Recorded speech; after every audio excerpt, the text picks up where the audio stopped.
మన ప్రభువును రక్షకుడైన యేసుక్రీస్తు నామములో అందరికీ వందనాలు. దేవునికి మహిమ కలుగును గాక. ప్రియమైన దేవుని బిడ్డలారా, పరిశుద్ధాత్మ దేవుడు ఒక మనిషిని ఏ విధంగా నడిపించగలడు, దేవుని సేవకులైనటువంటి వారు పరిశుద్ధాత్మ చేత నడిపించబడుతున్నారా లేదా అనేది సంఘములో విశ్వాసులు ఏ విధంగా తెలుసుకోవాలి. సంఘములో విశ్వాసులు పరిశుద్ధాత్మ చేత సేవకుడు వారిని నడిపించకపోతే రేపు ఆ సంఘము ఎత్తబడదని దేవుని లేఖనాలు మనకు తెలియజేస్తూ ఉన్నాయి. కాబట్టి విశ్వాసులరా, మీరు వెళుతున్నటువంటి సంఘములో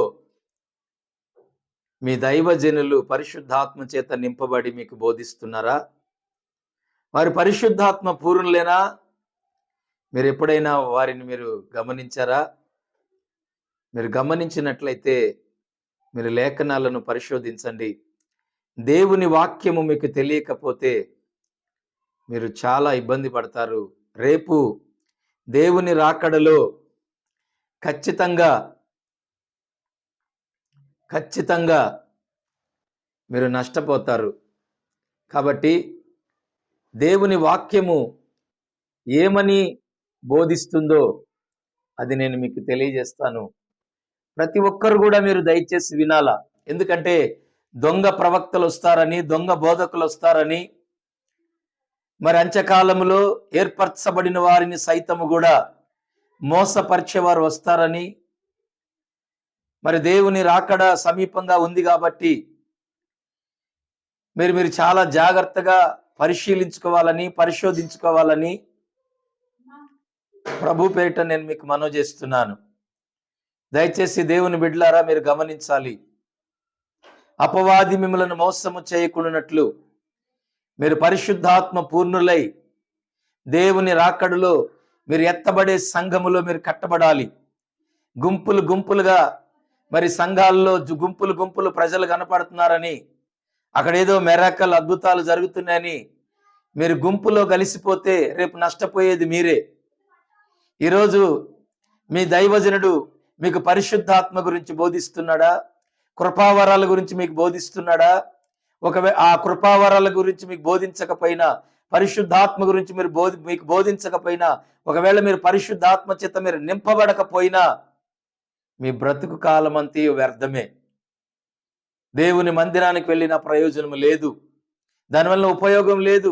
ఎందుకంటే రోమీలకు రాసిన పత్రిక చూడండి, రోమీలకు రాసిన పత్రిక 8వ అధ్యాయము 9వ వచనంలో ఒక మాట ఉంది.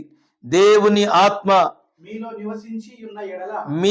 నివసించి ఉన్న ఎడల మీరు ఆత్మ స్వభావము గలవారే గాని శరీర స్వభావము గలవారు కారు.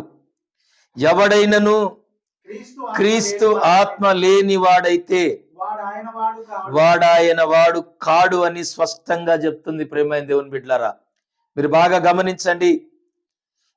దేవుని ఆత్మ మీలో నివసించి ఉన్న ఎడల మీరు ఆత్మ స్వభావము గలవారే గాని శరీర స్వభావము గలవారు కాదు. మీరు శరీర సంబంధులు కాదు. మీలో పరిశుద్ధాత్మ దేవుడు మీలో నివసిస్తే మీరు శరీర సంబంధులు కాదని దేవుని వాక్యం చెప్తుంది. ఆత్మ సంబంధులు ఎవరు? శరీర సంబంధులు ఎవరు? అసలు వీళ్ళు ఎలా ఉంటారు? ఆత్మ సంబంధమైన దైవజనులు ఎవరు? ఆత్మ సంబంధము కాని సేవకులు ఎవరు? పేరుకు మాత్రమే వీళ్ళు కొందరు పిలువబడతా ఉంటారు సేవకులని, కానీ వారిలో పరిశుద్ధాత్మ ఉండదు. వారు వ్యతిరేకంగా ఉంటారు. చూడండి, యూదా రాసిన పత్రిక 1వ అధ్యాయము 19వ వచనములో ఒక మాట ఉంటది. దేవునికి మహిమ కలుగును గాక. ప్రతి ఒక్కరు కూడా వాక్యాన్ని జాగ్రత్తగా వినాలి. మీ యొద్దకు వస్తున్నటువంటి సేవకుడు, మరి మీరు వెళుతున్న సంఘములో మీకు వాక్యం చెప్తున్న సేవకుడు, అతని ఆత్మ సంబంధ శరీర సంబంధ మీరు ఎలా తెలుసుకుంటారో నేను మీకు తెలియజేస్తా ఉన్నాను. ఈరోజు మీకు చాలా స్పష్టంగా మీకు అర్థమయ్యే విధంగా నేను వాక్యాన్ని మీకు బోధించాలని ప్రభు ఆత్మ నన్ను ప్రేరేపించి నడిపించింది గనక ఈ వాక్యాన్ని మీకు బోధిస్తున్నాను. దేవునికి మహిమ కలుగును గాక. చదువుకుందాం. చూడండి, అట్టివారు ప్రకృతి సంబంధులను ఆత్మ లేని వారునై ఉండి వారు భేదములు కలుగజేస్తారు. ఏంటంట? అట్టివారు ప్రకృతి సంబంధమైన వారు. చూడండి, ఇక్కడ నేను చదివాను, ముందు చెప్పాను. శరీర సంబంధులు ఎవరు అంటే, శరీరానుసారులు ఎవరంటే, ఎవరిలో దేవుని ఆత్మ లేదో వారు శరీర సంబంధులు. వీళ్ళంతా దేనికి సేవలోకి వచ్చారంటే, డబ్బు సంపాదించుకోవడానికి, పేరు సంపాదించుకోవడానికి, వాళ్ళ యొక్క పరపతిని పెంచుకోవడానికి, లేదంటే క్రీస్తు బిడ్డలు దేవుని పిల్లల మీద బురద చల్లడానికి. ఇలాంటి వారు ఎంతో మంది క్రీస్తుకు విరోధులు. ఆయన పిలుపు లేకుండా, ఆయన దర్శనం లేకుండా, పరిశుద్ధాత్మ లేకుండా, ఎంతో మంది ఆ నింపుదల మారు మనసు లేకుండా ఎంతో మంది ఇవాళ మనం చూస్తా ఉన్నాం. ఇలాంటి వారిని దేవుని బిడ్డలారా మీరు గుర్తించకపోతే మీరు నష్టపోతారు. ఇప్పటికైనా మీరు కళ్ళు తెరిచి మీరు మెల్కుంటే మీ ఆత్మీయ జీవితాలను మీరు కాపాడుకున్న వారైతారు. ఎందుకంటే అనేక సంఘాలు నేను తిరిగి చూస్తున్నాను, అనేక ప్రాంతాలు వెళ్తున్నాను, కానీ చాలా ప్రాంతాలు వెళ్ళినప్పుడు ప్రకృతి సంబంధమైన వారే కనబడుతూ ఉన్నారు, శరీర సంబంధమైన కనబడుతున్నారు. వారు అన్య భాషలకు వ్యతిరేకంగా ఉన్నారు, ప్రవచనాలకు వ్యతిరేకంగా ఉన్నారు, స్వస్థతలకు వ్యతిరేకంగా ఉన్నారు, దేవుని యొక్క కార్యాలకు, ప్రతి కార్యానికి వాళ్ళు వ్యతిరేకంగా కనపడుతున్నారు. వాళ్ళు నమ్మట్లేదు పరిశుద్ధాత్మను. ప్రియమైన దేవుని బిడ్డలారా గమనించండి, పరిశుద్ధాత్మ చేత చూడండి, రోమీలకు రాసిన పత్రికలో మరి 8వ అధ్యాయం 14వ వచనములో ఏముందంటే, మీరు శరీరానుసారముగా ప్రవర్తించిన ఎడల చావవలసిన వారే ఉన్నారు గాని ఆత్మ చేత శరీర క్రియలను చంపిన ఎడల మీరు జీవింతురు. చూడండి, మీరు శరీరానుసారంగా జీవిస్తే మీరు చావవలసిన వారై ఉన్నారు. రేపు నిత్య నరకానికి వెళ్ళిపోతారు. అగ్ని ఆరదు, పురుగు చావదక్కడ. ప్రియమైన దేవుని బిడ్డలారా, మీకు 2 చేతులు ఎత్తి నేను దండం పెట్టి చెప్తున్నాను, ఇప్పటికైనా నా ప్రియ బిడ్డలారా, ఇప్పటికైనా మీరు కళ్ళు తెరవండి. గుంపులుగా వెళ్ళిపోతున్నారు, గుంపులుగా పోగేసుకొని జనాలు మీరు వెళ్తున్నారు. కానీ అసలు ఇప్పటి వరకు మీరు పరిశుద్ధాత్మతో నింపబడ్డారా? అసలు పరిశుద్ధాత్మ దేవుడు అసలు ఉన్నాడన్న సంగతి మీకు తెలుసా? మీ సంఘం మీకు బోధిస్తుందా? మీ సేవకుడు మీకు బోధిస్తున్నాడా? మీ సేవకుడికి దర్శనాలు, ప్రవచనాలు, భాషలు, స్వస్థతలు మీ సంఘములో ఈ కార్యాలు జరుగుతున్నాయా? మీ సంఘములో ఇవి ఉన్నాయా? మీ సేవకుడు అభిషేకించబడిన వాడేనా? పరిశుద్ధాత్మ చేత నింపబడిన వాడేనా? అతనికి దర్శనము, ప్రవచనం ఉన్నదా? ఒక దర్శనము కలిగిన వాడేనా? ఓ పిలుపు కలిగిన వాడేనా? అసలు మీరు ఎప్పుడైనా గుర్తించారా? ఎక్కడికి పడితే అక్కడికి వెళ్ళిపోతా ఉన్నారు, గుంపులుగా వెళ్ళిపోతున్నారు. దాని వలన మీరు నష్టపోతారు. రేపు ఏ రోజన్నా మీరు బైబిల్ చదివితే మీకు అర్థమవుతుంది. చూడండి, 14వ వచనములో, దేవుని ఆత్మ చేత ఎందరు నడిపించబడుదురో వారందరూ దేవుని కుమారులైందురు. చూడండి, ఇక్కడ దేవుని వాక్యం చెప్తుంది, ఒక వ్యక్తి అంట పరిశుద్ధాత్మ చేత నడిపించబడాలంట. పరిశుద్ధాత్మ దేవుడే మనల్ని నడిపేస్తాడు. పరిశుద్ధాత్మ నిన్ను నడిపించిన ఎడల నువ్వు దేవుని కుమార్తెవు, కుమారుడు అవుతావు. పరిశుద్ధాత్మ నిన్ను నడిపించకపోతే నువ్వు దేవుని బిడ్డవు ఎలాగైతావు? క్రీస్తు ఆత్మ ఎవరిలో లేకపోతే వారు నా వాడు కాదని బైబిల్ స్పష్టంగా చెప్తుంది. ఎంతకాలము పరిశుద్ధాత్మ లేకుండా దేవుని వాక్యాన్ని బోధిస్తావు సేవకుడా? ఎంతకాలము సంఘాన్ని, ప్రజలను మోసం చేస్తావు? ఇకనైనా నీ బ్రతుకు మార్చుకో, మారు మనస్సు పొందు. నువ్వు మారు మనస్సు పొంది పరిశుద్ధాత్మ చేత నింపబడి నువ్వు దేవుని వాక్యాన్ని ప్రకటించు. ఎంతో మంది విశ్వాసులు ఈనాడు మోసపోతా ఉన్నారు. ఎంతో మంది క్రైస్తవులు వారి జీవితాలను పతనం చేసుకుంటున్నారు. మాయ సేవకులను నమ్మి వాళ్ళు పొట్టకూటి కోసం వచ్చారు, డబ్బు సంపాదన కోసం వచ్చారని మీరు ఇప్పుడైనా గ్రహించండి. పరిశుద్ధాత్మను ఎవరైతే వ్యతిరేకిస్తున్నారో వారు ప్రకృతి సంబంధమైన వారు. ఏ సంఘములో పరిశుద్ధాత్మ నడిపింపు లేదో వారు ప్రకృతి సంబంధమైన వారు. మీరు గమనించండి ప్రియమైన దేవుని బిడ్డలారా. చూడండి, యోహాను సువార్త 14వ అధ్యాయం 16వ వచనం చూడండి. చూడండి, నేను తండ్రిని వేడుకొందును మీ యొద్ద ఎల్లప్పుడూ ఉండుటకై ఆయన వేరొక ఆదరణకర్త అనగా సత్య స్వరూపియగు ఆత్మను మీకు అనుగ్రహించును. లోకము ఆయనను చూడదు. చాలండి, దేవుని స్తోత్రం. ఎవరంట? సత్య స్వరూపియగు ఆత్మ, ఆదరణకర్త. ఆయన మీ యొద్దకు వస్తాడు. ఆయన మీ యొద్దకు వచ్చి ఆయన ఈ లోకములో ఆయన మిమ్మల్ని సర్వ సత్యములోకి నడిపిస్తాడు. దేవుని స్తోత్రం. ఇవాళ నువ్వు నడిపించబడుతున్నావంటే ఆ దైవజనుడు బోధిస్తున్నది విని నువ్వు నడుస్తున్నావా తప్ప నీకు వాక్యం తెలీదు. నీకు వాక్యము తెలిస్తే నువ్వు ఇలా ఈరోజు చాలా మంది చూడండి, చర్చికి వెళ్తున్నారు, బూతులు, అబద్ధాలు, త్రాగుడు, వ్యభిచారం, దొంగతనం, మోసం, ఇలాంటివి ఎంతో మంది చేస్తూ తిరుగుతున్నారు. మళ్ళీ ఆదివారం చర్చికి వెళ్తున్నారు, అబద్ధాలు ఆడుతున్నారు, మోసాలు చేస్తున్నారు. ఇలాంటి క్రియలన్నీ ఎందుకు జరుగుతున్నాయి మీకు తెలుసా? మీకు వాక్యంతో లేక, మీలో పరిశుద్ధాత్ముడు లేక, మీ సంఘములో ఉన్న మీ నాయకుడు మీకు బోధించక, ఇంకా మీరు ఇలాంటి శరీర సంబంధమైన కార్యాలు మీ కుటుంబాల్లో, మీ జీవితాల్లో జరుగుతున్నాయి. చూడండి, అపోస్తుల కార్యం 19వ అధ్యాయం 1వ వచనంలో ఒక మాట ఉంటది చూడండి. అపోల్లో కొరింథీల్లో నున్నప్పుడు జరిగినదేమనగా పౌలు పై ప్రదేశములు సంచరించి ఎఫెసునకు వచ్చినప్పుడు కొందరు శిష్యులు, చూడండి ఎవరంట వాళ్ళు? శిష్యులంట. దేవుని స్తోత్రం. కొందరి శిష్యులను చూసినప్పుడు, మీరు విశ్వసించినప్పుడు పరిశుద్ధాత్మను మీరు పొందారా అని వారిని అడగగా, వారు పరిశుద్ధాత్ముడు ఉన్నాడన్న సంగతే మేము వినలేదు. దేవునికి మహిమ కలుగును గాక. ఎంత దౌర్భాగ్యమైన పరిస్థితి మీరు ఆలోచించారా ప్రియమైన దేవుని బిడ్డలారా? అపోస్తుడైన పౌలు అడుగుతున్నాడు. ఆయన అనేక ప్రాంతాల్లో సువార్తను ప్రకటించి ఆ పై ప్రదేశాలన్నీ దేవునికి మహిమకరంగా అనేక ప్రాంతాల్లో వాడబడుతున్నటువంటి దైవజనుడు పౌలు గారు. ఆయన ఎఫెసీలోకి వచ్చినప్పుడు అక్కడ కొందరు శిష్యులను చూసి ఆయన అడుగుతున్నారు, మీరు పరిశుద్ధాత్మ అభిషేకము పొందుకున్నారా? ఈరోజు మీ సేవకుడిని మీరు అడగండి. మీరు చర్చికి వెళ్తున్నారు కదా, మీరు చర్చికి వెళ్తున్న మీ కాపరిని అడగండి, మీరు పరిశుద్ధాత్మ అభిషేకము పొందారా? ఇక్కడ శిష్యులు అంటున్నారు, ఇక్కడ శిష్యులు ఏమంటున్నారంటే పరిశుద్ధాత్ముడు ఉన్నాడన్న సంగతే మాకు తెలీదు. ఎందుకు? వాళ్ళకు పిలుపు ఉండదు, వాళ్ళకు దర్శనం ఉండదు, వాళ్ళు దేవుని చేత ఏర్పరచబడిన వారు కాదు. వీళ్ళు ఏంటంటే ప్రకృతి సంబంధమైన వారు, వీళ్ళు లోకానుసారులు, శరీరానుసారులు.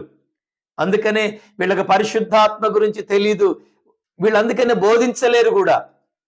పరిశుద్ధాత్మ గురించి వీళ్ళు బోధించలేరు, వీళ్ళకి తెలీదు.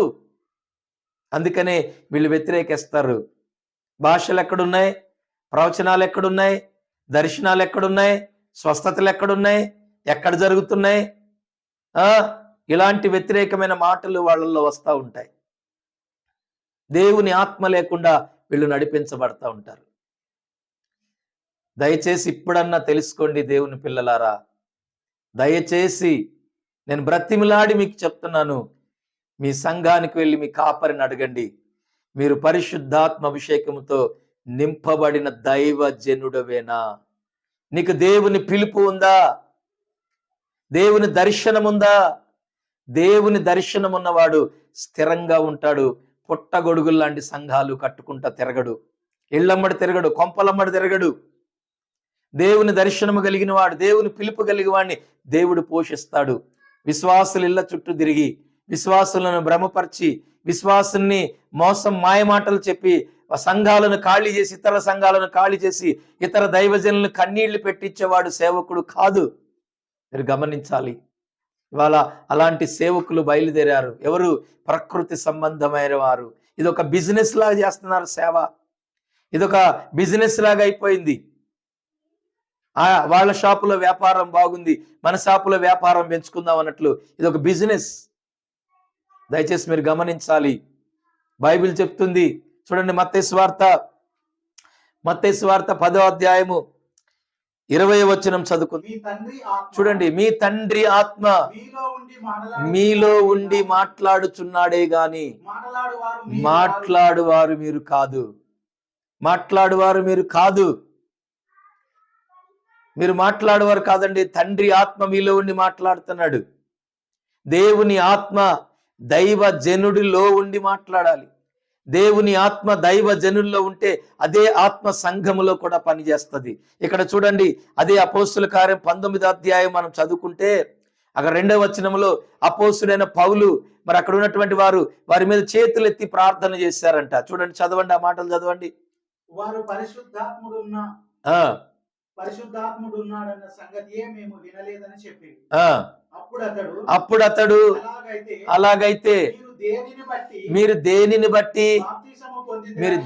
బట్టి బాప్తిసమును పొందారు అడుగగా వారు యోహాను బాప్తిసమును బట్టి అని చెప్పిరి.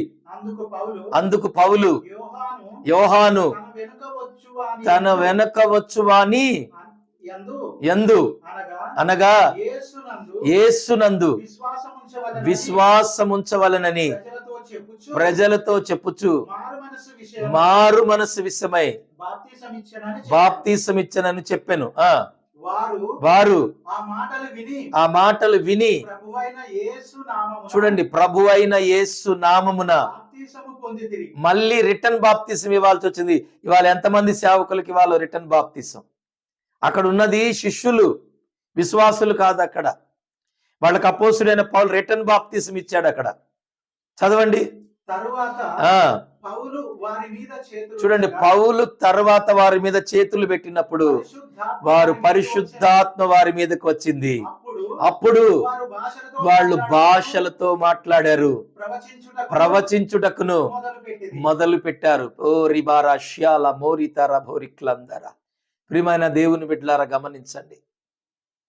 ఎప్పుడైతే వాళ్ళు మరలా బాప్తిసం పొందాల్సి వచ్చింది, ఇవాళ ఎంతమందికి బాప్తిసం ఇవ్వాలో ఈ ఆత్మ లేనటువంటి సేవకులకి, ఈ పరిశుద్ధాత్మను నమ్మనటువంటి బోధకులకి ఎంతమందికి ఇవాళ బాప్తిసాలు? మారు మనసు లేనటువంటి వాళ్ళు, ప్రకృతి సంబంధికులు, వాళ్ళు మోసము చేసి అలాంటి సేవకులు మీరు చాలా మందిని మీరు గుర్తిస్తారు. విశ్వాసులారా, మీరు వెళుతున్న సంఘముతో జాగ్రత్తగా ఉండండి. మీరు ఎక్కడికి వెళ్తున్నారో కానీ రేపొద్దున వీళ్ళు మిమ్మల్ని నరకానికి తీసుకెళ్తారు. మీరు జాగ్రత్తగా మెలకు కలిగి ఉండకపోతే మీరు చాలా ఇబ్బందులు పాలవుతారు. వాళ్ళు మరలా బాప్తిసం పొందినప్పుడు పౌలు వారి మీద చేతులుంచి ప్రార్థన చేసినప్పుడు వారి పరిశుద్ధాత్మతో నింపబడి, వారి అన్య భాషలతోనూ ప్రవచనాలతో నింపబడి వారి భాషలు మాట్లాడుతున్న ప్రవచిస్తున్నారు వాళ్ళు. ఈరోజు మీ సంఘములో ఇలాంటి సూచక్రియలు జరుగుతున్నాయా? మీరు పరిశుద్ధాత్మతో నింపబడిన వారైనా? మీ బోధకులు మీకు బోధిస్తున్నారా? ఆలోచించండి. చూడండి, అపోస్తుల కార్యం 10వ అధ్యాయము 44వ వచనం. చెయ్యగలడా అని చెప్పి యేసుక్రీస్తు నామమున దేవునికి మహిమ కలుగును గాక, యేసుక్రీస్తు నామం వలన వారిని బాప్తిసం ఇచ్చారంట. అక్కడ గమనించారా ప్రియమైన దేవుని బిడ్డలారా? పేతురు దేవుని వాక్యాన్ని బోధిస్తున్నప్పుడు అక్కడ ఉన్న వారందరి మీదకి దేవుని పరిశుద్ధాత్మ దిగి వచ్చిందంట. అక్కడ పేతురు అన్నాడు, వీళ్ళు మనలాగే అభిషేకించబడ్డారు. ఈరోజు సంఘములో సేవకుడు పరిశుద్ధాత్మతో నింపబడి ఉంటే విశ్వాసులు కూడా నింపబడతారు. వాళ్ళేదో పొట్టబోసుకోవడానికి బైబిల్ అడ్డం పెట్టుకొని మీ మధ్యకు వస్తే మీరు సేవకులను గుర్తిస్తున్నారు. వాళ్ళల్లో పరిశుద్ధాత్మ లేదు. నేను ఒక్కటి కాదు, అనేక రిఫరెన్స్లు మీకు చూపిస్తున్నాను. దయచేసి మీరు గమనించండి. ఎంతకాలం మీరు మోసపోతారు? ఎంతకాలం అండి మార్కెట్కి సంతకపోయినట్టుగా పోతా ఉన్నారు? మీరు గ్రహించరా? మీరు గ్రహించాలి. ఇకనైనా విశ్వాసులారా, దేవుని బిడ్డలారా, మీరు గ్రహించండి. పరిశుద్ధాత్మ చేత నడిపించబడుతున్న వారు, ప్రకృతి సంబంధమైన వారు ఎవరు, శరీర సంబంధమైన వారు ఎవరు, ఎవరిలో దేవుని ఆత్మ పనిచేస్తుందో, ఎవరు ఎలా ఉంటున్నారో మీరు తెలుసుకోవాలి. మీరు తెలుసుకోకపోతే మీరు నష్టపోతారు, మీరు చాలా ఇబ్బంది పడతారు. 1 కొరింథీయులు రాసిన పత్రిక 12వ అధ్యాయం 3వ వచనం. ఇందుచేత చూడండి, దేవుని ఆత్మ వలన మాటలాడువాడెవ్వడును యేసు శాపగ్రస్తుడని చెప్పడనియు పరిశుద్ధాత్మ వలన తప్ప ఎవడును ఎవ్వడును యేసు ప్రభు అని యేసు ప్రభు అని చెప్పలేడనియు నేను మీకు మీకు తెలియజేయుచున్నాను. చదవాలి. కృపావరములు కృపావరములు నానా విధములుగా విధములుగా ఉన్నవి గాని ఆత్మ యొక్కడే ఆత్మ ఒక్కడే, మరియు పరిచర్యలు నానా విధములుగా ఉన్నవి గాని ప్రభు ఒక్కడే. నానా విధములైన కార్యములు గలవు గాని అందరిలోను అన్నిటిని జరిగించు దేవుడు ఒక్కడే. ఆయనను అందరి ప్రయోజనము కొరకు ప్రతి వానికి ఆత్మ ప్రత్యక్షతను అనుగ్రహింపబడుచున్నది. ఎలయనగా ఒకనికి ఆత్మ మూలముగా బుద్ధి వాక్యమును, మరి ఒకనికి ఆత్మను అనుసరించి జ్ఞానవాక్యమును, మరి ఒకనికి ఆ ఆత్మ వలననే విశ్వాసమును, మరి ఒకనికి ఆ ఒక్క ఆత్మ వలననే స్వస్థపరచు వరములను, మరి ఒకనికి అద్భుత కార్యములు చేసే శక్తియు, మరి ఒకనికి ప్రవచన వరము, మరి ఒకనికి ఆత్మల వివేచన, మరి ఒకనికి నానా విధమైన భాషలను, మరి ఒకనికి భాషలకు అర్థాలు చెప్పే శక్తియు అనుగ్రహింపబడి ఉన్నవి. దేవునికి మహిమ కలుగును గాక. ఒక వ్యక్తి పరిశుద్ధాత్మ చేత నింపబడితే, పరిశుద్ధాత్మ చేత నడిపించబడితే, ఆత్మ చేత నింపబడితే, ఇదిగోండి ఇన్ని అద్భుతాలు జరుగుతున్నాయి. ఆత్మ ద్వారాగానే వాక్యం బోధిస్తారు. విశ్వాస సంబంధమైన వాక్యం, బుద్ధికి సంబంధించిన వాక్యం బోధిస్తారు. అలాగే ఆ ఆత్మ వలన విశ్వాసాన్ని కలుగు చేస్తుంది. ఆ ఆత్మ మీకు స్వస్థత వరం, ప్రవచన వరం, భాషల వరం, వాటికి అర్థాలు చెప్పే వరం, ఇవన్నీ కూడా పరిచర్యలు నానా విధాలుగా ఉండవచ్చు. కానీ ఆత్మ నడిపింపు లేని పరిచర్యలు వ్యర్థమైనవి. నానా విధమైన పరిచర్యలు ఉండొచ్చు, నానా విధమైనటువంటి సంఘాలు అనేక రకాలైన ప్రాంతాల్లో ప్రజలకు అనేకులు కడతా ఉన్నారు సేవకులు. కానీ ఆత్మ లేనివాడు దేవుని వాడు కాదు. ఆత్మ లేని సంఘం దేవునికి సంబంధించింది కాదు. అది ఈరోజు మీ సంఘాన్ని మీరు పరీక్షించుకోండి. మీరు ఎక్కడికి వెళ్తున్నారు? మార్కెట్కి వెళ్తే కూరగాయలు తెచ్చుకున్నప్పుడు ఎంత పరీక్ష చేస్తారు ఏమండి? మిల్లుకి వెళ్ళినప్పుడు బియ్యం తెచ్చుకునేటప్పుడు ఎంత పరీక్ష చేస్తారు? మీరు చర్చికి వెళ్ళినప్పుడు మీ సేవకుడిని మీరు పరీక్షించరా? మీ సేవకుడు పరిశుద్ధాత్మతో నింపబడిన వాడేనా? మీ సేవకుళ్ళు ఈ కృపావరాలు పనిచేస్తున్నాయా? పరిశుద్ధాత్మ చేత నడిపించబడుతుంది. మీరు ఎందుకు పరీక్షించట్లేదు? బజార్కి వెళ్ళినప్పుడు, బట్టల షాప్కి వెళ్తే బట్టలు పరీక్షించుకుంటారు, మరి చెప్పుల షాప్కి వెళ్ళినప్పుడు చెప్పులు పరీక్షించుకుంటారు. ఇన్ని పరీక్షలు మీరు చేసుకునేవారు, మరి సేవకుడిని ఎందుకు మీరు పరీక్షించట్లేదు? మీరు ఇంకా దొంగ బోధలు ఎమ్మడబడి వెళ్ళిపోతే మీరు రేపు నరకానికి వెళ్ళిపోతారు. భయంకరమైనటువంటి అగ్నిగుండం ఉంది. ఆ రోజు మీరు ఎంత కన్నీళ్లు కార్చి వేడ్చినా ప్రయోజనం ఉండదు. ఈరోజు నేను ఈ వాక్యాన్ని మీకు ఎందుకు తెలియజేస్తున్నానంటే, ఎంతో మంది విశ్వాసులు మోసపోతున్నారని నేను ఈ మాటలు మీకు తెలియజేస్తున్నాను. ఎందుకంటే ఈరోజు ఇలాంటివి వాక్యాలు బోధిస్తున్నప్పుడు ఎంతో మంది మరి వ్యతిరేకిస్తున్నారు. అందుకనే మీకు సత్యాన్ని లేఖనాల ఆధారంతో నేను మీకు తెలియజేస్తున్నాను. పరిశుద్ధాత్మ దేవుడు ఇప్పటికీ సజీవంగా మన మధ్యలో ఉన్నాడు. ఆయన యేసుక్రీస్తు ప్రభు రెండో రాకడ ఈ భూమి మీదకి వచ్చేంత వరకు పరిశుద్ధాత్మ దేవుడు మనల్ని సిద్ధపరచడానికి, పరలోకానికి మనల్ని తీసుకొని వెళ్ళడానికి, యేసుక్రీస్తు ప్రభు వారు రెండవ రాకడలో ఆయనకు అప్పగించడానికి పరిశుద్ధాత్మ దేవుడు మనలో ఉండి మనల్ని సర్వసత్యములోకి నడిపిస్తాడు. కాబట్టి ఆయన ఇప్పటికీ ఉన్నాడు. ఇప్పటికి మీరు నమ్మండి. పరిశుద్ధాత్మ దేవుడు ఉన్నాడు, ఆయన నమ్మండి, మీరు పొందుకోండి, ఆత్మచేత నింపబడండి. అపోస్తుల కార్యము 2వ అధ్యాయము 2వ వచనాన్ని మనం చదువుకుందాం. అప్పుడు వేగముగా వీచు గాలి, బలమైన గాలి వంటి ఒక ధ్వని ఆకాశము నుండి అకస్మాత్తుగా వారు కూర్చుండి ఉన్న ఇల్లంతయు నిండెను. మరియు అగ్ని జ్వాలల వంటి నాలుకలు విభాగింపబడి నట్లుగా వారికి కనబడి వారిలో ఒక్కొక్కరి మీద వాలగా అందరూ పరిశుద్ధాత్మ చేత నిండిన వారే ఆత్మ వారికి వాక్శక్తి అనుగ్రహించిన కొలది వాక్కు శక్తి అనుగ్రహించిన కొలది అన్య భాషలతో మాటలాడసాగిరి.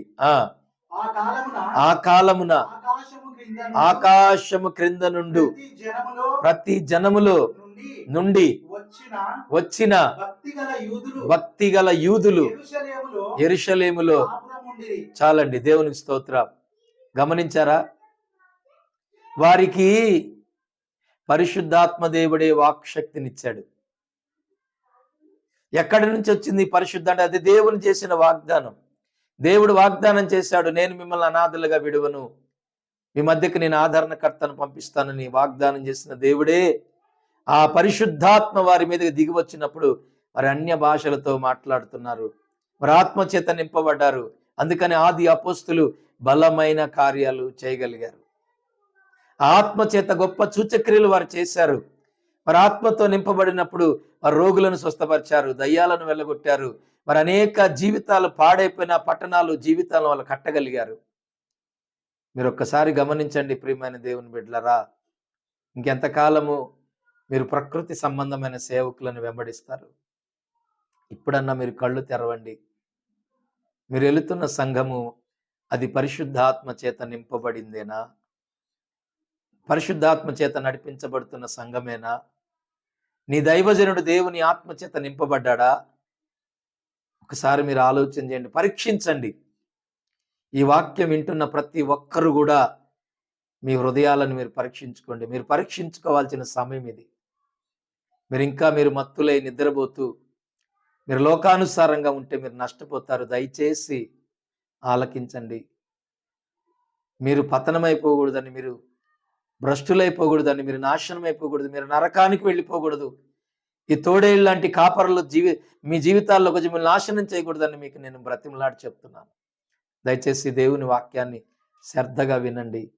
ఎంతకాలము నమ్ముతారండి? చూడండి, బైబిల్లో అపోస్తుల కార్యం 10వ అధ్యాయంలో 38వ వచనంలో కూడా ఒక మాట ఉంటుంది చూడండి. దేవుడు నజరేయుడైన యేసును పరిశుద్ధాత్మతోను శక్తితోను అభిషేకించుననున్నదే. దేవుని స్తోత్రం. చూడండి, దేవుడంట నజరేయుడైన యేసునంట పరిశుద్ధాత్మ చేత అభిషేకించాడంట, శక్తితోనూ అభిషేకించాడంట. మీరు గమనించండి, భూమి మీద యేసుక్రీస్తు ప్రభువారు శరీరధారిగా వచ్చినప్పుడు ఆయన కూడా పరిశుద్ధాత్మను పొందుకున్నాడు. ఆయన పరిశుద్ధాత్మ చేత మరి జన్మించినను, ఆత్మ చేత ఆయన జన్మించినను, కానీ ఆయన ఆత్మ చేత నింపబడ్డాడు. భూమి మీద పరిశుద్ధాత్మ చేత అభిషేకించబడ్డాడు. మీరు గమనించాలి, మీ జీవితాల్లో యేసు ప్రభు కంటే మనం గొప్పవాళ్ళం కాదు. యేసు ప్రభు కంటే మనం గొప్ప కార్యాలు చేయలేం. ఆయనే పరిశుద్ధాత్మతో నింపబడ్డాడు. మీకు ఆత్మ అవసరం లేదా? మీరు పరిశుద్ధాత్మతో ఎప్పుడు నింపబడతారు? విశ్వాసులారా, సేవకులారా గమనించండి, ఆత్మ లేని వారు నా వారు కాదు అంటున్నాడు ఆయన. మీరు ఎంతకాలము ప్రజలను మోసం చేస్తూ, ప్రజలను మభ్యపుచ్చుచు, పాస్టర్లని మీరు, బోధకులని మీరు సంచరిస్తారు. నేను అందరి గురించి మాట్లాడతలేదండి. ఈ ఆత్మ లేని వారు, ప్రకృతి సంబంధమైన సేవకుల గురించి మాట్లాడుతున్నాను. ఈ వాక్యము వారి కోసమే నేను చేస్తున్నాను. ఈ వీడియో వారి కోసమే నేను చేస్తున్నాను. ఇది ప్రకృతి సంబంధమైన సేవకులకు సంబంధించిన వీడియో. వాళ్ళ మనోనేత్రాలు తెరవబడాలని నేను చేస్తున్నాను. ఇంకెంత కాలము మీరు మభ్యబుచ్చుకుంటా తిరుగుతారు, మోసాలు చేసుకుంటూ తిరుగుతారు? ఇకనైనా మీరు కళ్ళు తెరుచుకుంటే బాగుంటుంది. మీరు గుర్తించండి, ఎవరు నిజమైన సేవకుడు, ఎవరు అబద్ధ బోధకులు. మీరు గుర్తించండి. అబద్ధ బోధకులు ఉన్నారని బైబిలే చెప్తుంది, నేను చెప్పట్లేదు. అబద్ధ బోధకులు ఎవరంటే వారు ప్రకృతి సంబంధమైన వారు. వాళ్ళు ప్రకృతి సంబంధమైన వారు ఎవరంటే వాళ్ళు దేవుని ఆత్మను వ్యతిరేకించేవారు, లోబడని వారు, ఇష్కరియోతు మనసు కలిగిన వారు. ఎందుకంటే ఇస్కరియోతు యేసుక్రీస్తు ప్రభు దగ్గర ఉన్నంత రేపు ఆయనకు రాజకీయం పిచ్చి తప్ప, డబ్బు పిచ్చి తప్ప, లోకాశ తప్ప, నేత్రాశలు తప్ప ఇంకా వేరే ఆలోచన ఆయనకి లేదు. అందుకనే 12 మంది శిష్యుల్లో నుండి అతను ఎప్పుడు వేరుగానే బ్రతికాడు. అందుకనే నడమంతరంగా చచ్చాడు. యేసుక్రీస్తు ప్రభుని కూడా డబ్బు కోసం అమ్ముకున్నాడు. ఇలా ఎంతమంది డబ్బు కోసం సేవ చేస్తున్నారు, ఎంతమంది క్రీస్తుని అమ్ముకుంటున్నారు, వాక్యాన్ని అమ్ముకుంటున్నారు. ఇలా ఎంతమంది ఉన్నారో చూడండి, ఇష్కరియోతులు లాంటి వారు. దయచేసి మీరు గమనించాలి. నేను నా సొంత మాటలు వాక్య లేఖనాల్లోంచి మీకు తెలియజేస్తున్నాను. నేను వాక్యాల లేఖనాల్లో నుంచి నేను మీకు తెలియజేస్తున్నాను. నా సొంత ఆలోచన నేను మీకు తెలియజేయట్లేదు. దేవుని మహిమ కలుగును గాక. Praise the lord. హల్లెలూయా. గమనించాలి ప్రియమైన దేవుని బిడ్డలారా, మీరు ప్రకృతి సంబంధులుగా ఉన్నట్లయితే దేవుని చిత్తాన్ని మీరు నెరవేర్చలేరు. దేవుని చిత్తాన్ని మీరు నెరవేర్చలేరు. పరిశుద్ధాత్మ దేవుడు మీలో ఉన్నప్పుడే ఆయన చిత్తాన్ని మీరు నెరవేర్చగలరు. మీరు పరిశుద్ధాత్మ చేత మీరు నింపబడాలని, పరిశుద్ధాత్మ దేవుడు ఉన్నాడని మీరు నమ్మాలని నేను ఈ యొక్క వీడియో చేస్తున్నాను. మీకు తెలియదని కాదు, మీకు తెలుసు, కానీ మీరు నమ్మరు. ఎందుకంటే తేలిక తేలిక తేలిక బోధలు చేసుకుంటూ వెళ్ళిపోతున్నారు. ఆనాడు ఆది అపోస్తులు పరిశుద్ధాత్మ శక్తితో నింపబడటానికి వాళ్ళు ఎన్నో దినాలు ఉపవాసాలుండి వారి శరీరాలు నలగట్టుకుని ఆ మేడ గదిలో వాళ్ళు ఉపవాసాలుండి ప్రార్థన చేస్తే ఆ అభిషేకం వారి మీదకి వచ్చింది. ఈరోజు మీరు ఉపవాసాలు ఉండరు. ఉపవాసం ఉండి పరిశుద్ధాత్మ అభిషేకమును పొందుకొని దేవుని కార్యాలు చేస్తున్న వారి మీద మీరు నిందలేస్తారు, వారిని అవమానపరుస్తారు. అంతే తప్ప మీకు ఉపవాసం ఉండి ప్రార్థన చేయటం కూడా తెలీదు.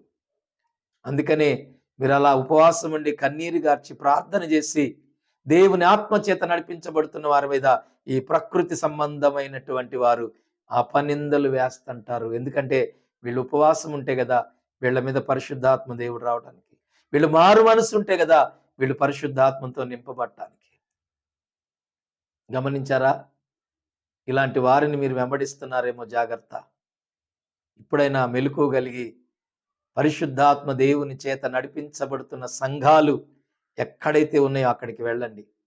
అక్కడికి వెళ్ళి మీరు పరిశుద్ధాత్మ చేత నింపబడండి, దేవుని కృపావరాల చేత నింపబడండి, దేవుని ఆత్మ చేత మీరు నడిపింపబడండి. ఈ లోకములో దేవునికి మీరు యూదయ, సమరయ, యెరూషలేము ప్రాంతాల్లో దేవునికి మీరు సాక్షులై బ్రతకండి. ఆయన సాక్షులుగా మీరు బ్రతకండి. అపోస్తలుల కార్యం 1వ అధ్యాయము 8వ వచనములో ఈ మాటలు ఉంటాయి. ప్రియమైన దేవుని బిడ్డలారా, అపోస్తలుల కార్యం 1వ అధ్యాయం 8వ వచనం. అయినను చూడండి, అయినను పరిశుద్ధాత్మ మీ మీదికి వచ్చినప్పుడు మీరు శక్తి పొందుకుంటారు గనుక మీరు యెరూషలేములోను, యూదయ, సమరయ దేశములంతటను భూదిగంతముల వరకు మీరు నాకు సాక్షులయ్యుందురని వారితో చెప్పాను. పరిశుద్ధాత్మ మీ మీదకి వచ్చినప్పుడంట మీరు శక్తి పొందుకుంటారంట. ఆ శక్తి భూదిగంతముల వరకు ఆయనకి మీరు సాక్షులను వాడుకుంటుంది. యూదయ, సమరయ, యెరూషలేము, భూదిగంతం అనేక ప్రాంతాల్లో మీరు వాడబడతారు. ఇవాళ చూడండి, చాలా మంది సేవకులు సంఘాలు ఉన్న కాడే సంఘాలు కడతా ఉంటారు. ఒకే చిన్న ఊరు ఉంటుంది, ఆ ఊరిలో మొత్తం తిప్పి కొడితే ఓ 3,000-4,000 మంది జనాభా ఉంటారు. అక్కడే 10 సంఘాలు కట్టుకుంటారు. ఎందుకంటే ఈ 10 సంఘాలు వాళ్ళకి సరైన పిలుపు, సరైన దర్శనం, ఆత్మ నడిపింపు లేదు. వాళ్ళకి సరైన దర్శనం, సరైన పిలుపు, ఆత్మ నడిపింపు ఉన్నోడు ఎవడు కూడా సంఘం పక్కన సంఘం కట్టడు. మరొక సేవకునికి వ్యతిరేకంగా అక్కడ పని చెయ్యడు. వీళ్ళు ప్రకృతి సంబంధులు. ఎందుకంటే ఆ సంఘములోని విశ్వాసులు ఓ 4 వస్తే చాలు మనకు కూలి పడుతుంది అన్నట్టు చేస్తూ ఉంటారు. దర్శనం ఉంటే బైబిల్ చెప్తుంది, లూకా సువార్త 19వ అధ్యాయము, నశించిన దానిని వెదకి రక్షించుట కొరకు మనుష్య కుమారుడు వచ్చెనని అతనితో చెప్పాను. దేవునికి మహిమ కలుగును గాక. పరిశుద్ధాత్మ చేత ఒక వ్యక్తి నింపబడితే ఎక్కడైతే ఆత్మలు నశించిపోతున్నారో పరిశుద్ధాత్మ దేవుడు వారిని అక్కడికి నడిపేస్తాడు. సంఘాలున్న కాడ సంఘాలు పెట్టండి, ఇతర సంఘాలను పాడు చేయండి. అక్కడ కన్నీళ్లు కార్చి కష్టపడి సంవత్సరాలు ఏడ్చి, అలాంటిది నేర్చి సంఘాలు కట్టుకున్న పాస్టర్ని మీరు వెళ్ళి నాశనం చేయండి అని పరిశుద్ధాత్మ దేవుడు చెప్పడు. ఇవాళ వీళ్ళు ఇలాగ సంఘాలు పుట్టగొడుగులు లాంటి సంఘాలు వీళ్ళు నియమించడానికి గల కారణాలు ఏంటంటే వీళ్ళు పరిశుద్ధాత్మ నడిపింపు లేనివారు. అందుకనే సంఘాలు ఉన్న అక్కడ చిన్న చిన్న గ్రామాల్లోనే ఇలా 25-30 సంఘాలు వెలుగులోకి వస్తున్నాయి. అవన్నీ పుట్టగొడుగుల్లాగా లెగుస్తున్నాయి. వారి చుట్టూ సంఘాలే, అందరికీ ఇసుకొచ్చేటట్టుగా సంఘాలు కట్టేస్తా ఉన్నారు. అక్కడ అందరి మీద నిందలు అపనిందలు తీసుకొచ్చి పెడుతున్నారు. అలాంటి దైవజనులందరూ కూడా ప్రకృతి సంబంధమైన వారు. వాళ్ళని దైవజనులు అనడానికి కూడా చాలా బాధగా ఉంది. వాళ్ళు ప్రకృతి సంబంధులు. ఎందుకంటే యేసు ప్రభు చెప్తే నశించిన దానిని వెతక రక్షించడం కొరకు వచ్చాడు ఆయన. ఎక్కడైనా ఆత్మలు నశించిపోతే దేవుడు అక్కడే పంపిస్తాడు. మీరు నశించిపోతున్న ఇశ్రాయేలీయుల దగ్గరికి మీరు వెళ్ళండి. కాపరు లేని గొర్రెల దగ్గరికి వెళ్ళండి. కాపరు ఉన్న కాడికి కాదు. ఆ సంఘంలో ఉన్న దైవజనుల మీద మరి ప్రకృతి సంబంధమైన వారి వ్యతిరేకమైనవి కల్పించి వారి మీద నిందలు అపనిందలు వేసి ఆ సంఘంలోంచి 4 కుటుంబాలను లాక్కొని ఆ సంఘం పెడతారు అక్కడ. ఎందుకు? ఇలా ఆత్మ నడిపింపు కలిగిన వారు కాదు. అందుకనే ఈరోజు ప్రియమైన దేవుని బిడ్డలారా, మీరు ఇప్పటికైనా తెలుసుకోండి. దయచేసి మీరు వెళుతున్నటువంటి సంఘం పరిశుద్ధాత్మ చేత నింపబడిందేనా? మీ దైవజనుడు ఆత్మపూర్ణుడేనా? మీతో పరిశుద్ధాత్మ గురించి మీకు బోధిస్తున్నాడా? ఒకవేళ ఆయనకు ఆత్మ నడిపింపు ఉందా? ఆది అపోస్తుల వరే వాళ్ళు కూడా అభిషేకించబడి అన్ని వాళ్ళు ఆ అపోస్తులు ఉన్న క్రియలు వీళ్ళలో కనబడుతున్నాయా మీకు?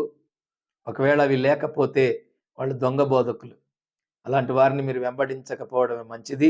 దేవునికి మహిమ కలుగును గాక. ప్రార్థన చేసుకుందాం. అందరూ తలలు వంచి కళ్ళు మూసుకున్నట్లయితే, మహాపరిశుద్ధుడైన తండ్రి, ప్రేమ నమ్మకము కలిగిన దేవా, నీ పాదములకు వందనాలు, స్తుతులు, స్తోత్రములు నాయనా. ఈ అంత్యకాల దినములో ఎంతో మందిని మోసగించుట కొరకు అపవాది వాడి యొక్క సైన్యాన్ని ఈ లోకంలోకి నడిపిస్తుంది. ఎంతో మంది మరి సేవకులని దొంగ బోధకులు ఎంతో మంది బయలుదేరి ఉన్నారు. అలాంటి వారి నుండి నీ బిడ్డలను మీరే విడిపించుకోండి. అలాంటి వారికి విడుదల కలుగు చేయండి. పాపం విశ్వాసులకు తెలియక ఎంతో మంది నాయన మాయబోధల్లో పడి గుంపులుగా వెళ్ళి ఆత్మ లేని వారిగా ప్రకృతి సంబంధులుగా తయారై వారు చావ సిద్ధమవుతున్నారు. ప్రభువా, ఇలాంటి బిడ్డలను విడిపించి పరిశుద్ధాత్మ చేత నడిపించబడుతున్న ఆ సేవకులకు వారిని అప్పగించండి. వారి సంఘాల్లో వారిని నిలబెట్టండి. వారి యొక్క బ్రతుకు తెరువు కొరకు సేవకు వచ్చిన వారు ఎవరైతే ఉన్నారో ఆ బ్రతుకు తెరువు సేవకుల బారి నుండి వారిని తప్పించండి. నీ కృపచేత ప్రతి బిడ్డను మీరు కాపాడి మీరే వారిని రెక్కల చాటును భద్రపరచుకోమని, యేసు నామములో తోడేళ్ల బారి నుంచి విడిపించమని, యేసు నామములో ప్రకృతి సంబంధమైన సేవకుల బారి నుంచి విడిపించమని, యేసు నామములో శరీర సంబంధమైనటువంటి సేవకులు విడిపించమని, నీ కాపుదల వారికి విశ్వాసులందరికీ తోడుగా ఉంచి అనేక మంది బిడ్డలను కాపాడమని యేసు నామములో అడుగుచున్నాను తండ్రి. Amen, amen, amen. దేవునికి మహిమ కలుగును గాక. దయచేసి గమనించాలి, ఒకరిని బాధ పెట్టాలన్న ఉద్దేశంతో నేను ఈ వీడియో చేయలేదు. ఈ లోకంలో సత్యము ఏంటో అసత్యం ఏంటో ప్రజలకు తెలియజేయాలని నేను ఈ యొక్క వీడియో నేను చేశాను. లేఖనాలు ఆధారంగా నేను చేస్తున్నాను. కాబట్టి లేఖనాలు చూసుకోండి, నిందలు వేయకండి. ఇప్పటికైనా మీరు పరిశుద్ధాత్మ అభిషేకం మీకు లేకపోతే ఉపవాసం ఉండి కన్నీరు విడిచి మారు మనసు పొందుకొని సేవ చేయండి. దేవునికి మహిమ కలుగును గాక. God bless you.